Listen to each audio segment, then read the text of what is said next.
Hello and welcome back to My House Book Club, where we talk about a different book or a series and hopefully get encouraged to keep on reading. My name is Maya and today we will take a look at A Christmas Carol. A Christmas Carol was written by an English writer called Charles Dickens and it was published in 1843. It is a novella, so it's not too long of a read. Dickens himself did public readings of this book, and I can only imagine what it must have been like to listen to his carefully thought out character voices in the midst of a crowd. Now, I have seen the animated adaptation with Jim Carrey, but there are several more movie adaptations made. This is a story about an old, cold-hearted man called Ebenezer Scrooge, who has to face who he has become when he is visited by the spirit of his former business partner and three ghosts of Christmas. They show him through past, present, and future that he needs to change. This book helped reviving Christmas traditions and has an important message to this day about how the Christmas message should stay in our hearts throughout the year. Okay, what did this book teach me? We are going to jump in heavy right from the start. So, the first thing that this book reminded me of was how the hunger of money is like a curse. Scrooge was rich but not generous at all. In fact, when he is asked to donate to the poor, he says that he cannot afford to make idle people merry. Even his bookkeeper has to stay warm with a candlelight because he doesn't want to waste coal. The curse that I mentioned goes like this. Us humans, the more we have, the more we need to be satisfied, while the less we have, the less we need to be satisfied. The thing about Scrooge is that he didn't want to waste money on other people, but what does it say about a person who doesn't want to waste it even on themselves and just wants to gather it? This is the curse of money, greed. And skipping to the end, when the ghost of Christmas yet to come shows Scrooge how a laundress takes the clothing itself off from Scrooge's dead body and says, quote unquote, "He frightened everyone away from him when he was alive to profit us when he was dead." It teaches Scrooge and us, the readers, that we cannot take wealth gathered in greed with us to death, but what matters after we die is the legacy that we leave behind. Talking about Ghost of Christmas Yet to Come, we get to my second point. So I was really fascinated by it because unlike the first two ghosts, it didn't speak.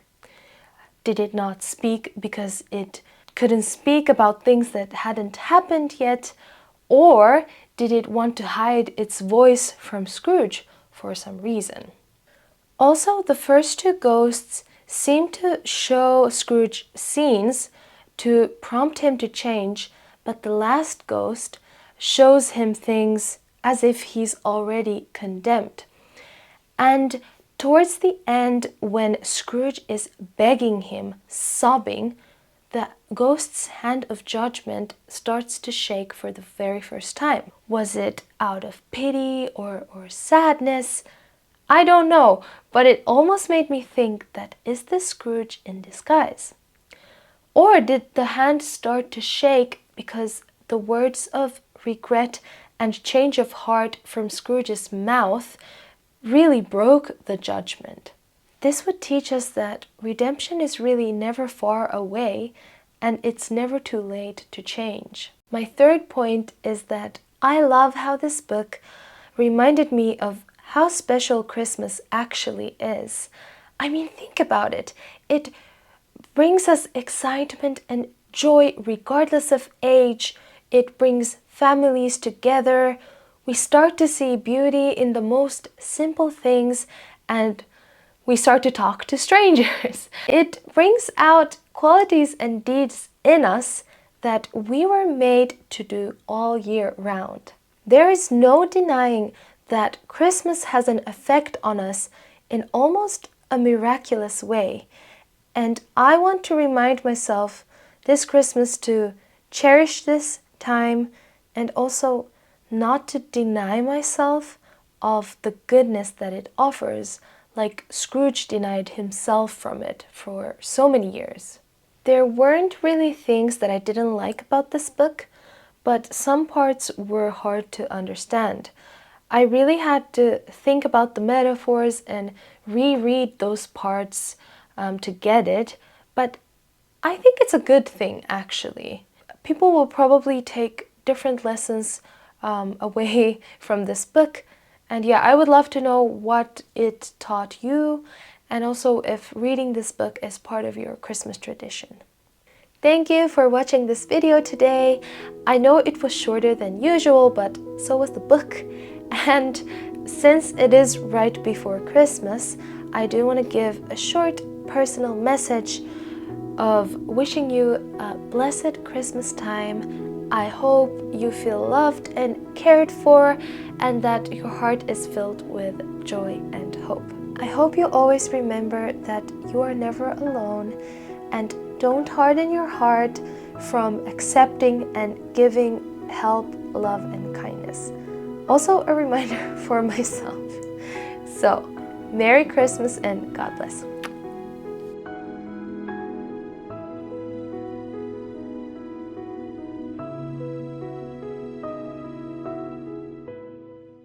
Where we talk about it. Hello. Hello. I forgot the book. Gather, is it?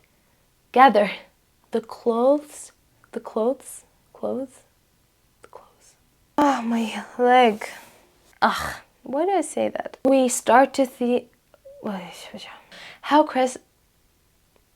Joululaulu by Charles Dickens. できたよ! Yay! It's gonna be okay, right?